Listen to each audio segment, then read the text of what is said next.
So today, I wanted to share some information regarding the true map and relationships that form the cornerstone and foundation that our work stands upon.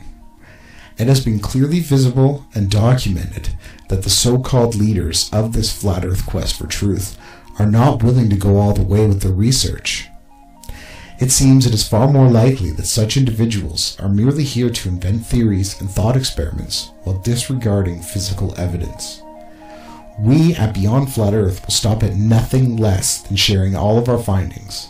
This is an open source project, and those who do the work will be recorded and remembered. I'm here today with answers on cartography and how maps truly work.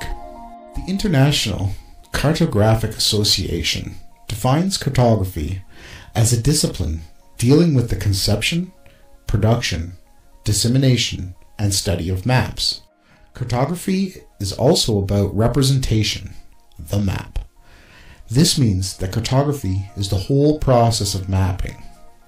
Cartography is a complex and ever-changing field, but at the center of it is the map-making process. Viewed in the broadest sense, this process includes everything from gathering, evaluation, and processing of source data, through the intellectual and graphical design of the map, to the drawing and reproduction of the final document.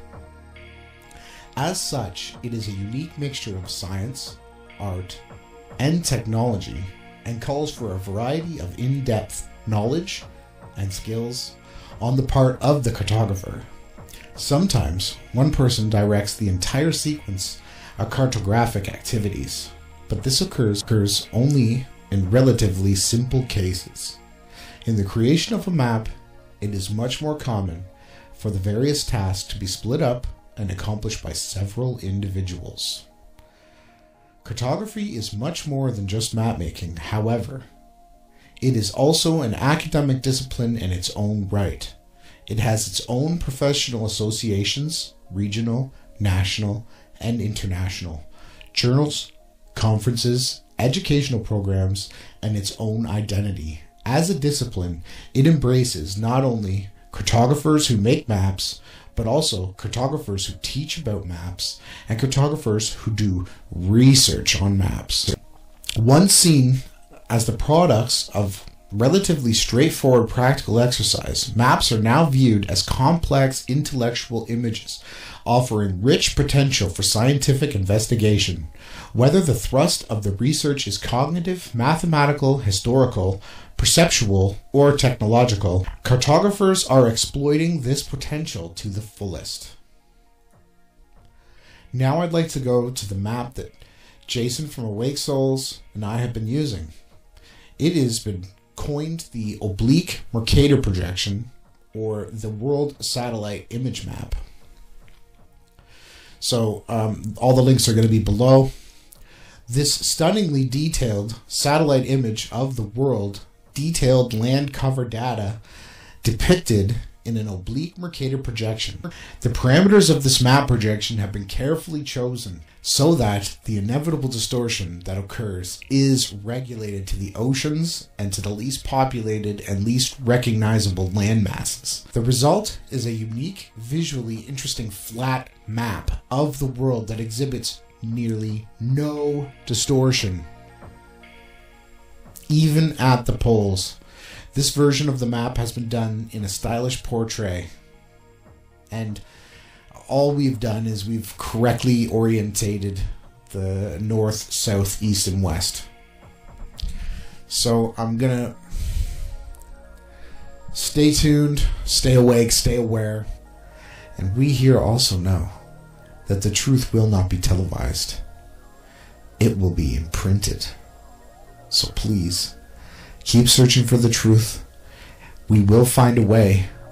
And don't ever forget that you matter. You are important. And anything that you can share will make a difference.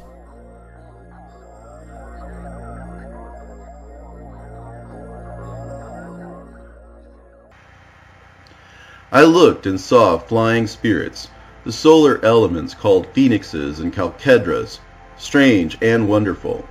For their form was that of a lion, and their head was that of a crocodile. Their appearance was multicolored, like a rainbow. Their size was 900 measures. Their wings were those of angels, but they have 12 wings each. They accompany and run with the sun, carrying heat and dew, and whatever is commanded them of God.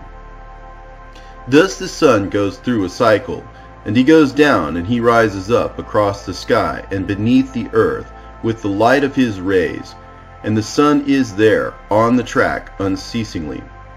And those men carried me away to the east of that heaven, and they showed me the solar gates through which the sun comes out according to the appointment of the seasons, and according to the phases of the moon for the entire year, and according to the numbers of the horologe, day and night. I saw 6 open gates, each gate having 61 stadia and a quarter of a stadium. And I measured carefully, and I figured out their size to be so much, through which the sun comes out and goes off to the west. It becomes even, and goes in through all of the months.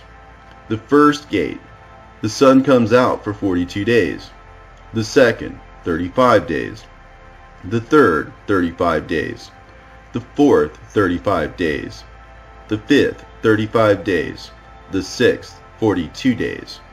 And then once more the sun does an about turn and goes back the other way from the 6th gate, according to the round of the season. And the sun goes through the 5th gate 35 days, the 4th 35 days, the 3rd 35 days, the 2nd 35 days.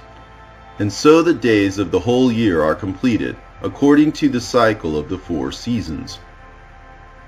Then those men carried me away to the west of the heaven, and they showed me 6 large open gates corresponding to the circuit of the eastern gates, opposite them, where the sun sets, according to the number of days, 365 1/4. Thus the sun goes back once again to the eastern gates, under the earth. And when the sun goes out from the western gates, he takes off his light, the splendor which is his radiance, and 400 angels take his crown and carry it to the Lord, for since his shining crown is with God, with 400 angels guarding it. The sun turns his chariot around and goes back under the earth on wheels, without the great light which is his great radiance and ornament. The sun remains for 7 great hours in night, and the chariot spends half its time under the earth. And when he comes to the eastern approaches, in the 8th hour of the night, the 400 angels bring back the crown and crown him, and his brightness and the shining of his crown are seen before sunrise, and the sun blazes out more than fire does. Then the solar elements, called phoenixes and chalcedras, burst into song. That is why every bird flaps its wings, rejoicing at the giver of light. They burst into song at the Lord's command. The light giver is coming, to give radiance to the whole world, and the morning watch appears, which is the sun's rays. And the sun comes out over the face of the earth, and retrieves his radiance, to give light to all the face of the earth.